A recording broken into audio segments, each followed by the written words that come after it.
Right now, so far, your answers. 67% of you say yes, they are. 33% of you say no. Keep sending your answers. SMS number 22422. You can tweet us at Kwenanga Jeff, at Sakaja Johnson, at Johnson Sakaja, at Kennecoth. Is it Sakaja Johnson? At Kennecoth, at Citizen TV Kenya, hashtag JK Live. Gentlemen, welcome to the show. Okoth Kenneth. Well, they'll get it in. Monica, can we start with that clip from last week, if you don't mind? That clip from the Pan-Afrique. Monica, do we have it? You had to? Is it ready? Is it ready or no? It's not ready? Okay, we're getting that clip. Okay, you can explain it, by the way. We don't even need to see it because most people probably saw it. So there was a bit of a fracas, guys. You were both there in different capacities. Yes. And then all hell broke loose. Can one say that? All hell broke loose. And Anthony Oluoch was slammed to the ground, wrestled to the ground. And you came to his rescue, gentleman that you are. Well done. But what was the whole thing? Mheshimiwa, what was the whole thing about? I wasn't there for the fight. I left. You left before the fight. You left before the fight happened. Sakaja. First of all, Jeff, allow me, I think on behalf of all the leaders who were there on that day, from NASA and from Jubilee, to apologize to the Kenyan people for that show. I think it must never get to that level. No matter how much we differ on our politics, no matter how much we believe very strongly on different issues, we still have one country. And as I was saying while I was rescuing my colleague, small things are what it takes to break a country. And that day, I must also take part of the blame. I think there's a clip there. Yeah, we're watching it right now. There's a clip that's showing. Yeah. Because I remember before the press conference happened, right, I was in Githurai. I was checking out polling stations, just going around the city. And a colleague of mine called me and told me, you know what, there's a press conference we need to respond to. And, you know, very innocently, said, the media is still here and they're live, so why don't you come and have a statement we can respond to. So NASA had a press conference at Pan-Afrique. And so, of course, when I had finished, it was past 5. So the polling stations were closing, they were beginning to count. So I sped all the way to Pan-Afrique, and I found my colleaagues. I remember I came to say hi to you guys at their table. They had just done their press conference. They were having tea. I'm not sure who paid for it. I'm not sure who paid for that tea. But so we went on to do ours. After they had done, the media was still in place. And during the course of that press conference, the leader of majority in the Senate was speaking. And, you know, he told Kenyans, you know, don't fight about us leaders, we're friends. In fact, my colleagues are waiting on the other side for me to pay their bill. Yes. So I think they didn't take that lightly. Didn't go down well. Yeah, so they came, led by Oluoch, they removed our microphones on live TV.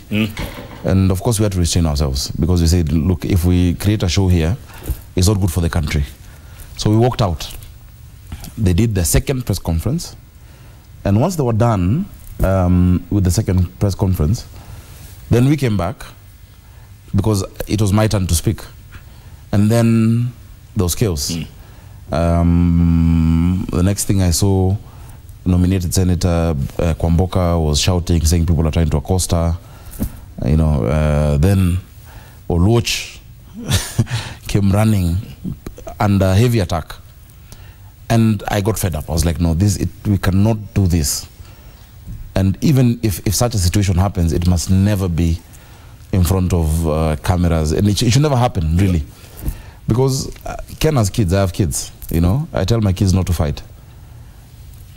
When they go to school and they had seen me fighting and the teacher tells them, why are you fighting? I'll say, no, I saw Dad fighting yesterday. I saw somebody else fighting. Yeah. So I think first I take the blame because I believe that we should probably have looked for a different venue. Yeah. If it was an ideal situation, like in Parliament, we have one venue. NASA holds a press conference and we come after, and whatever it is, it's banter and we joke about it.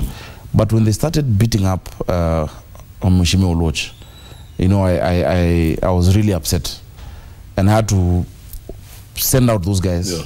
I had to come and in between him and those guys, so that if they're trying to beat him, they'd have to beat me first. Yeah. Yeah. And I had to stop it, because imagine what would have happened if that became fatal, because he was really beaten up.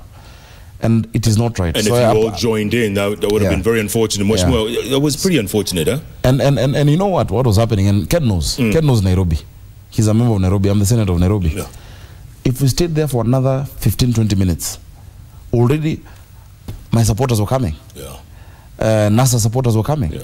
There'd be a fight there, and you never know what would have happened to this country. Yeah. Just because of a slur over who paid a bill of tea. Right. So I think as leaders, we also need to be a bit more sensitive and careful about what we do in public. We really must be careful. But I'd like to hear it from Ken's point of view. I don't know what he saw. What did you see? You know, first of all let me apologize to everybody in the country that this had to happen. Leaders in this country are not supposed to behave in this way and get themselves in a situation.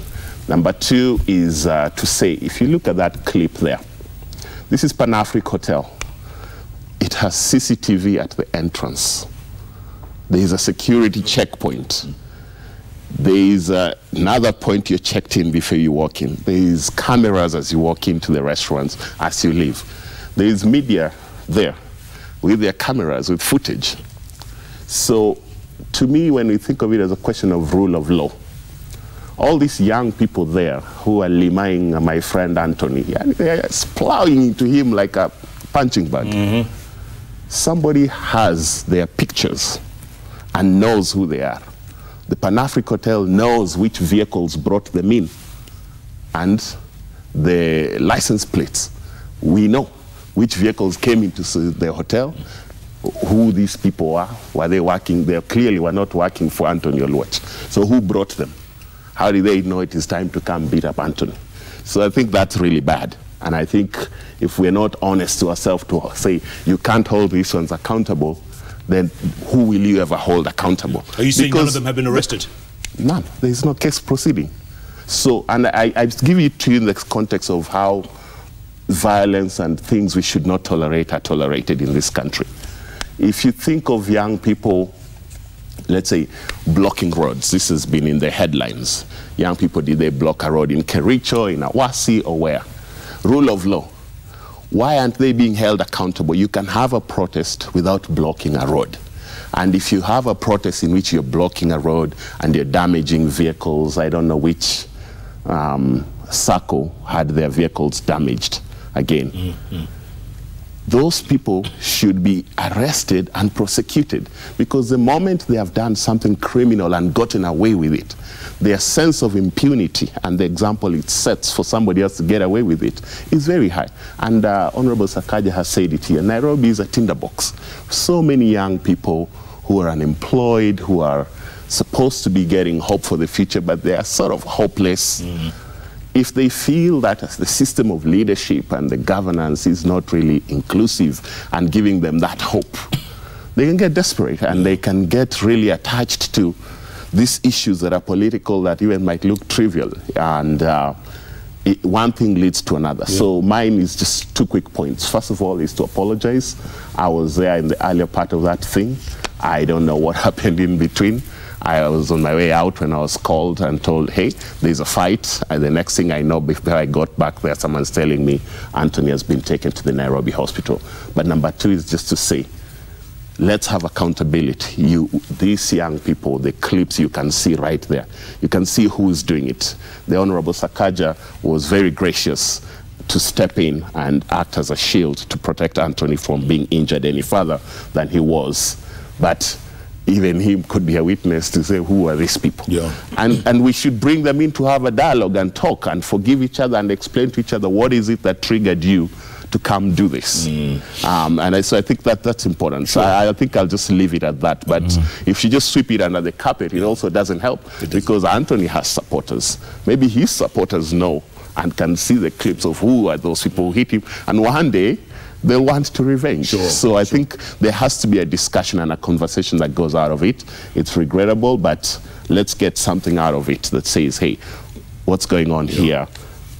You know, if you involve, for instance, Honorable Sakaja can apologize on behalf of the leadership. I can apologize on my own behalf. And by the way, that's what I like about you too. Huh? But the young person who struck Anthony, we should get him to a place where he apologizes to Anthony and Anthony to forgive him. It doesn't mean anything much if Sakaja and I apologize and Anthony and his people haven't accepted that apology or received it, and they're saying it's not in our place to apologize. At least you guys are gentlemen enough to apologize, which is good. The other thing, speaking of tinderbox and goons, journalists being attacked at a NASA rally. That's wrong. That was wrong. Absolutely wrong. We issued a statement and have apologized. Again, I'd speak to NASA supporters. Institutions work, and do not take the law into your own hands. Journalists are employees of their companies and they are professionals. I had the allegation against Francis Kashuri was that Citizen was biased. I'm here on Citizen. And if Francis Kashuri works for Citizen, that's why he earns his living and practices his profession. He's a young man who wants a job, just like any other young person in this country. It's his right to have that job. And it is wrong to attack him for working for Citizen. You know, it is something that must be condemned. We condemned it yesterday, and my message to the NASA people and any NASA supporters is, please don't do things like that. The journalists have a code of conduct and things. Any issues with Citizen, there'll come to a time to protest, to resist, to boycott. You can say, don't watch Citizen if you disagree with Citizen, but do not attack Citizen journalists. You know. Senator, is that what we've come to as a nation now? I mean, everyone and anyone is looking for scapegoats. They're looking for a punch bag. They're looking to let off steam. I think, you know, I'm glad my colleague Ken has said that NASA supporters should be aware of the fact that institutions work, and you should not take the law into your own hands. And I wish that would be the running philosophy around his party and what his party does. I think that was the lowest moment we've reached within any political party, because even despite the apologies, we saw from the videos who was commandeering those boys. To do what they were doing. I've had people saying, oh no, it was Jubilee moles who were there. But those are excuses. Leaders take responsibility. And at that particular venue, leadership at its highest level should have taken responsibility and apologized on behalf of the party. I have had people saying, and I don't know if it's true because I'm not in the mind of the leadership within NASA or in the minds of those boys, that part of the beef that they had with Citizen is the fact that this time in this election, Citizen had a returning officer called Michael Kinyi. And we had our own tallying center. And had agents in all the constituency tallying centers. And Citizen TV kept running the results as announced. And the results that Citizen ran were very similar, I think extremely accurate to what IBC then announced. So that if your narrative as a party is that the results were changed elsewhere, either through transmission or through, you know, just changing the results physically at Bomas, then that can't hold water, you know. I don't think Citizen would have been complicit as an institution, because Citizen TV has not been supporting Jubilee for a while. We know that. In the last election, you know what Citizen stand was. We don't know about this election. But the fact that you would not now blame IBC on its own. There was an institution that also had a parallel tallying, and I believe it was independent, because that level of accuracy could only be done if you're complicit with IBC. Probably rubbed people the wrong way. But you know, this idea in this country that if you don't agree with something, the solution is violence, must be stopped. We cannot run a country like that. We cannot run our political parties like that. You know, that if it's not my way, I engage, I use force, I use my boys, I use my militia, or whatever it is, to then terrorize or intimidate or harm somebody I don't agree with, goes completely against the tenets of democracy.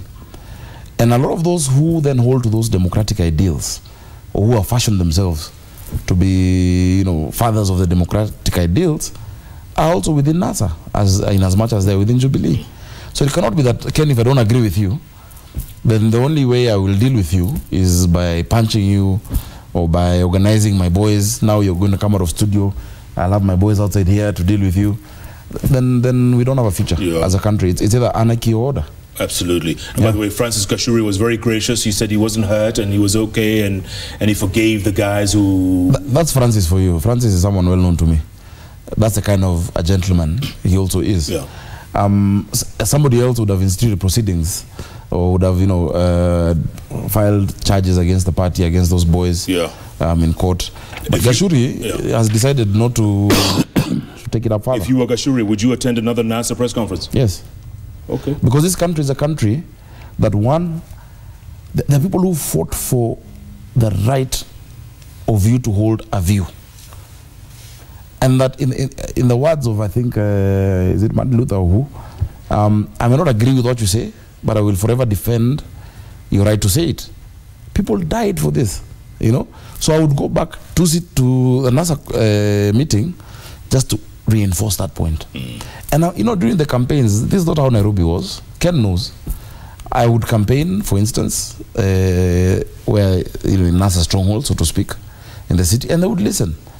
And if they don't agree with me, all they needed to do was to deny me a vote. You know, what have we come to in the 21st century?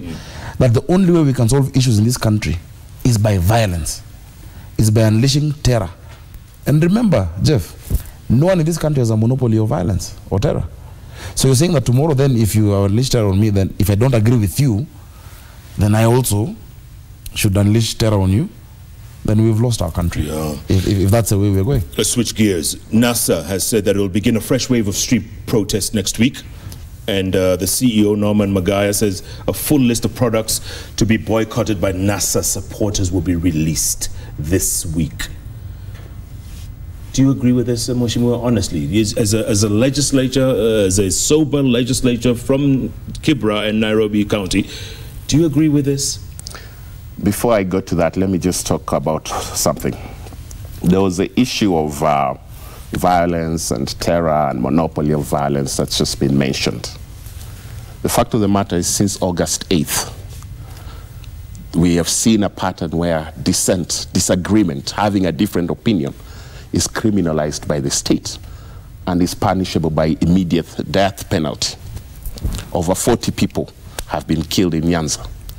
We need to talk about those lives, because the framework that Sakaja gives, and which I think we share, does not match the reality of the government which he is a part of has been doing in Nyanza. Over 40 people have been killed just for being of a different opinion and for daring to expose that opinion and go on the street, and we're in the process of burying them now. So again, when we talk about monopoly of violence, the state has the monopoly of violence. It has the tools of terrorism, and I can tell you, there's parts of this country right now living terrorized by their own government, feeling terrorized. And the sense of terror that you feel, that exists in this country.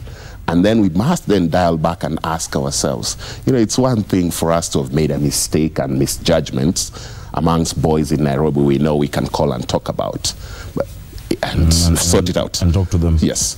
But it's another thing for government to go in. State security agents, Human Rights Watch has done this, Kenya National Commission on Human Rights has done the reports in Kisumu, knocking down doors, hitting innocent people in their homes who are not protesters.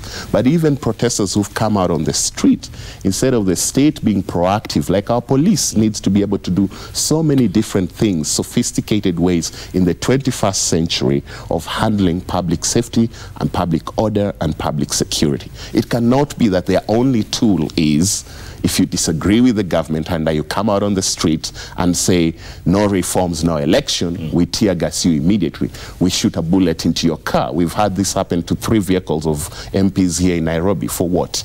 You know, yet you step back and you ask, where are the arrests? If there are people who are breaking the law, where are the arrests? But my call is for the police to be a little bit more sophisticated, to have a greater tool set of handling Kenyans in the 21st century under the new constitution.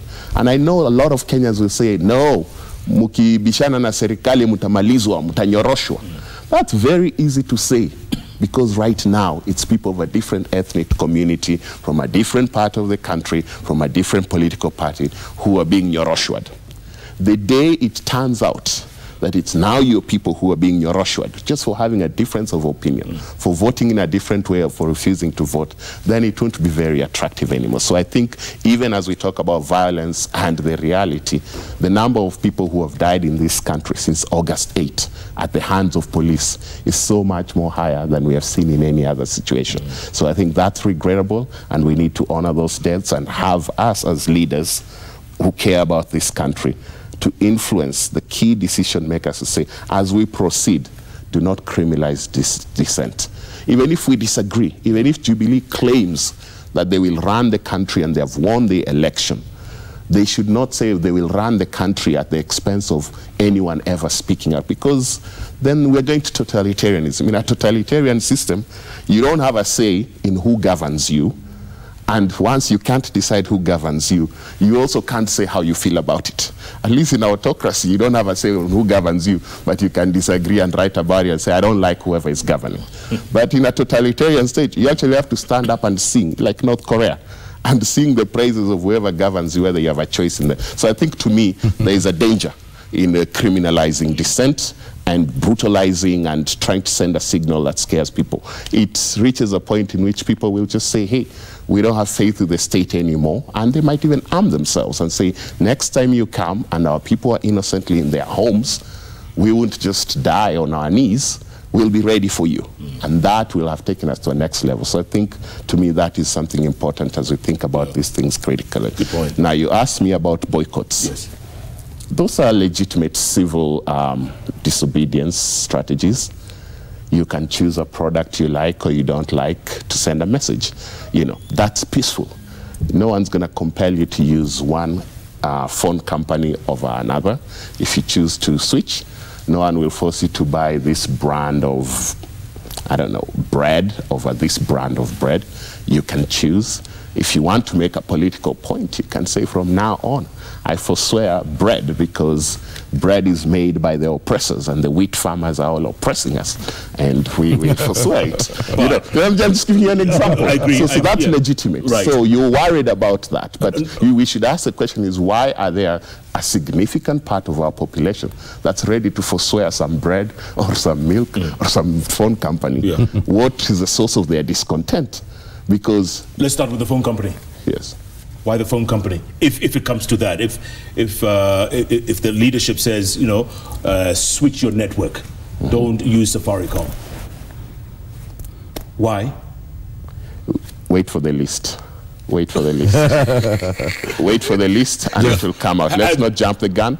Wait for the list. Have you seen the list? Wait for the list. No, I haven't seen the list. It's also ready to be told. But Jeff, let me say this. Yes. Number one, let me start from where my brother, and by the way, for the record, Ken Okoth is a member of ODM. He is my friend. You know, I think my colleague tried to make that point, but he didn't make it well by saying he's paid for them tea. But he's my friend. I'm the chairman of the Young Parliamentarians Association. Ken Okoth is the treasurer of the same association across parties of all young people elected to parliament. And unfortunately, in this term, he has left us, because he's gone beyond the threshold. He's no longer youth. He's no longer youth. I'm but getting what too old for this. My Secretary General then was David Ochieng, also of ODM. Martha Wangari, then of UDF, was part of the officials, and we could agree that apart from politics, there's a common agenda that we want to push for young people in this country. Regardless of political... Regardless of political parties. And that is something that we were already, you know, pushing and working on. And we are continuing to do that until Ken hands over to somebody else as treasurer, and I also choose to hand over, despite the fact that I'm still young, but I don't want to be the Robert Mugabe of youth politics. But, but let me say this point. First of all, I feel the pain of families that have lost loved ones, from wherever they may be, whether it is Nyanza, whether it is Nairobi. I'm waiting for the official tally, because we also have a habit as politicians to exaggerate numbers. It's good for us to have an official tally, because Ken is saying 40, yesterday I had somebody saying 90, I hear the police saying 15 or 10, you know, whatever number it is, one life is more than necessary. You know, none of those deaths were necessary. And I feel for them. And if truly any officer went into a house or, you know, looked for someone just to kill, and I choose to believe that our officers are also human, you know, and they should have some form of humanity. If those excessive use of violence, those should be prosecuted because of doing that. Very few people also speak for the officers themselves, you know. Under attack, there's a young man who lost his life in Bungoma. He was allegedly snatching a gun from a police officer. I'm sure he was not snatching the gun to go into the forest to hunt antelopes, you know. And many times we see, even in the videos and the pictures, the kind of violent provocation of these same officers. We've had people saying that, oh, we are demonstrating, you have not thrown for us tear gas, and we have paid taxes, we want tear gas. And because of the hurl stones. Our constitution is clear. Every Kenyan has a right to demonstrate peaceably and unarmed. The minute they are no longer peaceful, and if they're armed, because you see them walking around with slings, with rungus and with all those arms in their pockets, in their hands. And I'm sure they're not going to a construction site to build using those stones. Those are not accessories, rocks that they are holding.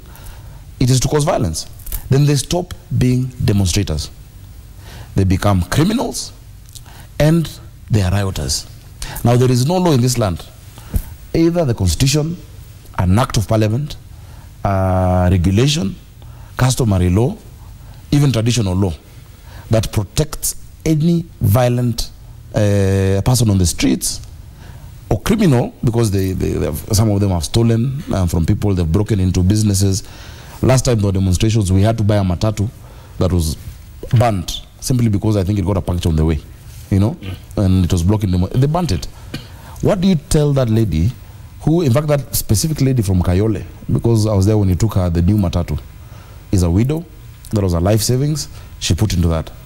What do you tell the person in Kawangware whose fingers were chopped off because they had ink? You know, if you come to Equity, come with clean hands. You cannot only decry the loss of lives or the deaths, which are very unfortunate. My own people have lost lives, you know, a few. But you cannot decide that only those lives matter. The lives of police don't matter. The lives of those who are innocent Kenyans who went to vote despite intimidation, but have been attacked, you know. So this notion that if you don't agree with something, use violence to stop it, really must be addressed. And finally, those Kenyans who chose not to vote have a right, and that right must be respected. But what would we see happening in only 9%? Unfortunately, we must say, it's very fortunate that 91% of Kenya voted. 38,000 polling stations were opened. People voted. There were results even from Kibra constituency. There were results. But I cannot say that there will be no election, you will not vote, and I remove that right from you to choose whether to vote or not. It's an inalienable right that I, as Sakaja, you as Jeff, you as Ken, that right is not determined from anybody else. You don't get that right to vote from Uhuru Kenyatta. You don't get the right to vote from Raila Odinga. That right is your right. So if Raila Odinga or Uhuru Kenyatta or anybody doesn't want me to vote, they should allow me the opportunity to go to walk by the polling station and say, I'm not going to vote. But when you take the decision away from a Kenyan, that some people in Nyanza would have wanted to vote, but IBC officials are not allowed to get to the polling stations. There was violence. You blocked them through use of those goons or militia, as they're being called, because I don't know which other word to use to describe them, using violence to stop. Then you're actually usurping and taking away a Kenyan's right, a right that I have said has been fought for by even those same people, a right to choose whether to vote or not. And that is a contrast between Nyanza and Ukambani. Because in Ukambani, polling stations were open. Some people decided to go vote, others declined to go vote. They exercised their right. In Nyanza, even those who might have wanted to vote did not have an opportunity to go vote. Even those who might not have wanted to vote, it was not their choice. Because the only two places where voting was allowed in Nyanza, Kisumu Town West and Muhoroni, there were votes. And I believe if every part of the former province, you know, in fact, let me say, apart from Kisii and Nyamira, Luo Nyanza, if every station was opened, each and every of those stations, people would have expressed their will to vote or not to vote. So let us not say that the government is taking back our rights. Yet it is the opposition that is seriously and violently taking away those rights that are really hard fought for, Jeff. You know, it's really backward. It's dictatorial. It is retrogressive. It is not the Kenya of 2017. Yeah, and it's really unfortunate. Ken, I know you want to comment on that, don't you? I think Honorable Sakaja has touched on very many points. I think the second part of his argument is he's already just building an argument around the legitimacy of what happened on the 26th, whether it was a real election or a sham election. So I won't go into that. The 2 points I would quickly mention is it's a disgrace to keep talking about Luo Nyanza as if Luos are not Kenya. You know, the orders of the Supreme Court were that an election shall be held according to the dictates of the Constitution and the laws that existed. And it was a very wide and broad, clear thing that so many ingredients went to up to and including the day of voting. And it was not just a purely technical thing of deliver ballot materials and people vote. There was a lot of questions to be addressed. Remember, we had irreducible minimums and a sense of injustice around those irreducible minimums and a level of theft. Those matters are going to be canvassed in court by the lawyers. So that I'll just leave on the side. Absolutely. But simply to say, the first point that Honorable Sakaja started with is whatever we agree to disagree upon is let us never be in a point where we say, if you're holding a stone in your hand or a sling, the punishment is death by bullet. There are people in this country who have stolen billions and Jubilee is comfortable with them. And they've never been shot to death. You know, immediate death, execution by bullet. There are people in this country who've stolen money for healthcare so that babies are dying in hospital. Patients who are HIV positive don't have their ARVs because money is being looted by the sackful out of the government.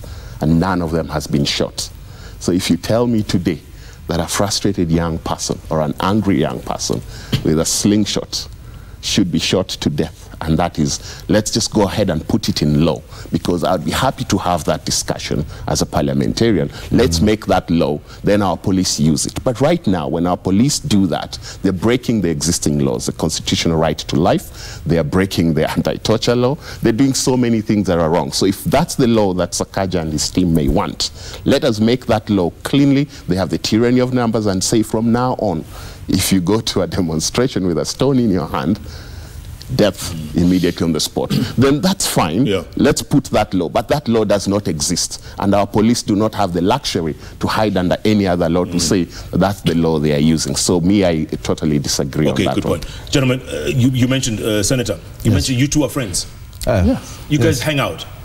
You know, you have a coffee. You know, when we can't avoid it. So, no, but we do. So we are the fools then. That's what we are the fools. And I mean, don't answer just say, I mean, it's probably yes, but you know, because we're the ones who follow you to whatever it is that you do, but you all are friends. You know, the president and NASA leader Raila Odinga are friends. Jeff, hold the thought. Hold the thought. We're going to take a break, come back. In the meantime, Monica, we have some new numbers. Okay, what do they say? The question was, are these two, Senator Johnson Sakaja and Member of Parliament for Kibra, Kenokot, are they what we consider the future of Kenya? 69% of you say yes, not bad. 31% of you say no. This is good. This is one of the highest we've ever gotten. Excellent, excellent, excellent. Keep I never know what to make out of this question. Okay. This question is a clickbait question. Okay, let me ask you a different way. Would you ever run? Oh, you're probably going to run for president one day. And you are too. No. Not interested. Okay, good. You are. Maybe. Let's keep it out there. You never know. Jeff, would you be his running mate if you switch parties? I'm not interested. I have a fantastic job as a member of parliament for Kibra. Yeah. I thank and respect the people of Kibra for giving me this job twice. By the way, I was born and raised in Kibra. Asmali in East Lee wants to know, is it Kibra or Kibera? It's Kibra. Kibra. So, out of respect to the Nubians, eh? Yes. So I'm happy. You're happy to be MP? I am living the dream as an MP for Kibra. Serving my people, I know the problems of Kibra, I know where things are rough, where things are smooth, where things are light, where things are heavy. We're fighting all those burdens, and it's a full-time job. Look at my gray hair. I don't want any other job. I'm happy at this job. Okay. Yes. Sakata, you're going to have to look for a new running mate then. No, who said I'm running? I've not even, and I can't wait for all this drama. We know one day there's so much work to be done in Kibra yet, which we need to speak about. The work we need to do in Kibra. Yeah, there's no time to run for any other thing. Let's finish the work in Kibra. By the way, we have a library we need to stock up in Kibra. We'll talk about it. I have so many things I want to do in Kibra as Senator of Nairobi. Look at that. Yeah. Jeff Kenyan live. Takes a break. Plenty more ahead. We're talking to the future of Kenya. Any way you look at it, whether they like it or not, they are the future. Jeff Kenyan live. We'll be back in a moment.